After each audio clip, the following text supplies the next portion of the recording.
এই রায়টা বিচারপতি এবিএম খায়রুল হক সাহেবের দেওয়া রায়টা কেন বাতিল হয়ে গেল?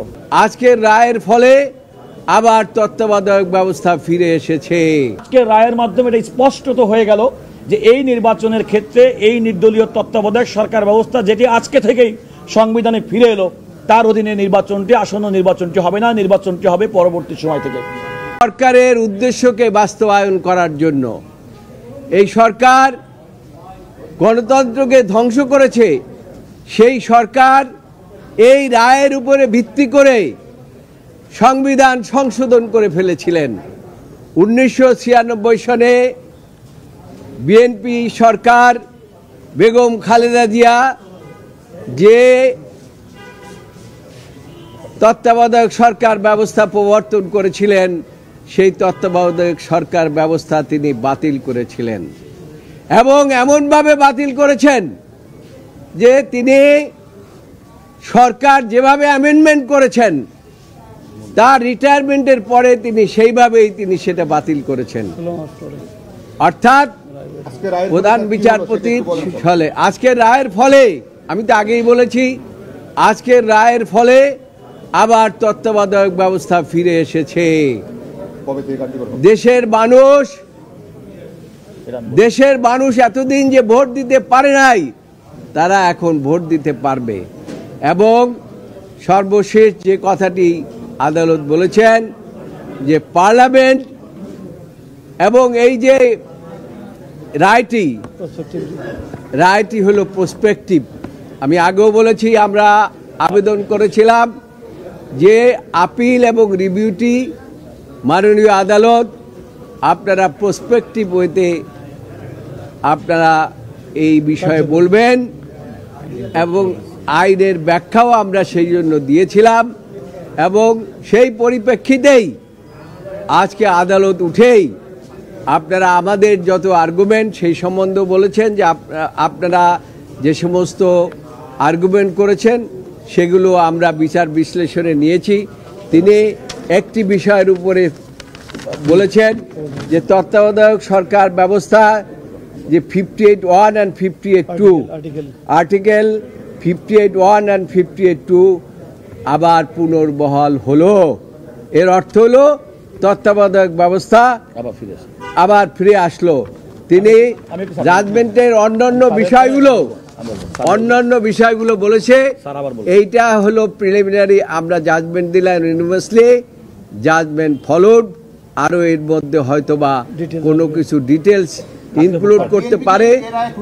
অবশ্যই আমরা মনে করি যে এটা খুশি না, খালি ঈদের দিন আমাদের মনে হচ্ছে। তার কারণ বিএনপি খালি খুশি না, সারা জাতি খুশি। বিএনপি একটা বড় রাজনৈতিক দল, একটি বড় রাজনৈতিক দল, এবং এই রাজনৈতিক দল জনগণের ভোটাধিকারের বাস্তবায়নের জন্য তত্ত্বাবধায়ক সরকার ব্যবস্থা করেছিলেন।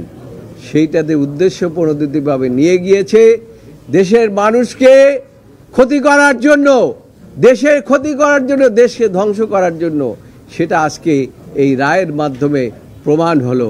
আপনারা জানেন যে এই রায়ের মাধ্যমে এই শেখ হাসিনা শুধু পালিয়ে এই যে ব্যবস্থা প্রবর্তন করেছিলেন, শুধু আয়নাঘরই বানান নাই, হাজার হাজার লক্ষ লক্ষ মানুষকে তিনি গুম করেছেন, খুন করেছেন।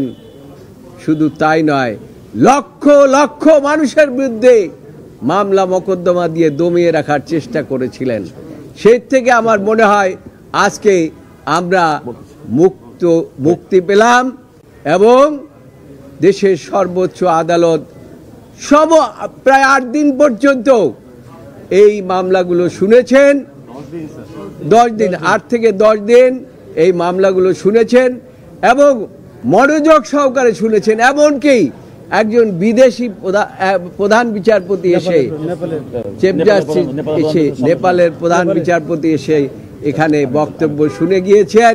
কাজেই আমরা মনে করি এই জাজমেন্টটি এই দেশের জন্য একটা মাইল ফলক এবং আজকে যে বিচার বিভাগ স্বাধীনভাবে দায়িত্ব পালন করতে পেরেছে তা হচ্ছে শেখ হাসিনা পালিয়ে যাওয়ার ফলে।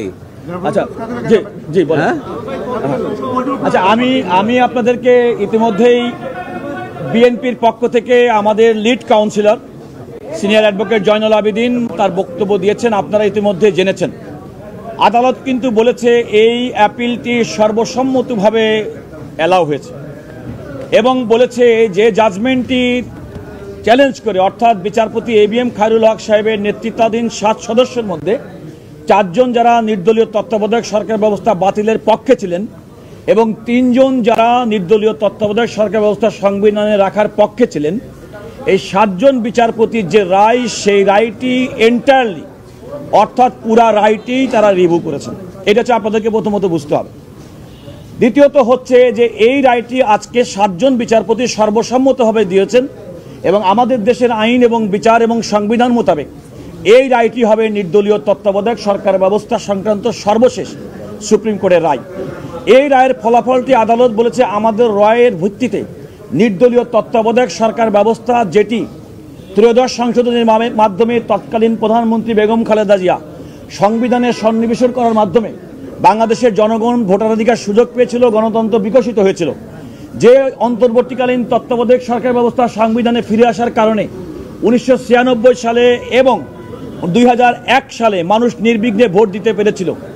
যে নির্দলীয় তত্ত্বাবধায়ক সরকার ব্যবস্থার কিছুটা বিচ্যুতি সত্ত্বেও 2008 সালে বাংলাদেশের মানুষ ভোট দিতে পেরেছিল এবং নির্দলীয় তত্ত্বাবধায়ক সরকার ব্যবস্থা বিগত শেখ হাসিনা সরকার সংবিধানের ৫ম সংশোধনীর মাধ্যমে বিলুপ্ত করার মাধ্যমে আজকে বাংলাদেশের মানুষ আর ভোটাধিকারের সুযোগ পায়নি।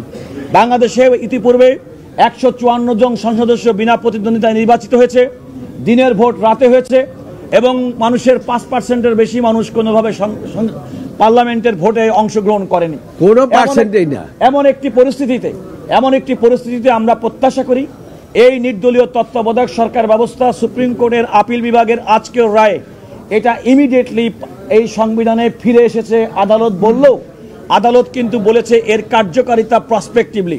যে কথা আমরা বলেছিলাম যে বর্তমানে যে অন্তর্বর্তীকালীন সরকার, যারা ইতিমধ্যেই ফেব্রুয়ারি 2026-এর মধ্যে পরবর্তী জাতীয় সংসদ নির্বাচনের ঘোষণা দিয়েছেন এবং সেই প্রতিশ্রুতি অনুযায়ী তারা নির্বাচনী প্রক্রিয়া চলছেন, আজকের রায়ের মাধ্যমে এটা স্পষ্টত হয়ে গেল যে এই নির্বাচনের ক্ষেত্রে এই নির্দলীয় তত্ত্বাবধায়ক সরকার ব্যবস্থা, যেটি আজকে থেকেই সংবিধানে ফিরে এলো, তার অধীনে নির্বাচনটি, আসন্ন নির্বাচনটি হবে না, নির্বাচনটি হবে পরবর্তী সময় থেকে।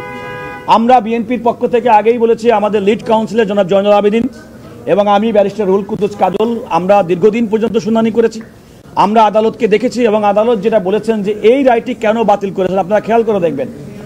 Error apparent on the face of record, এই রায়টা বিচারপতি ABM খায়রুল হক সাহেবের দেওয়া রায়টা কেন বাতিল হয়ে গেল।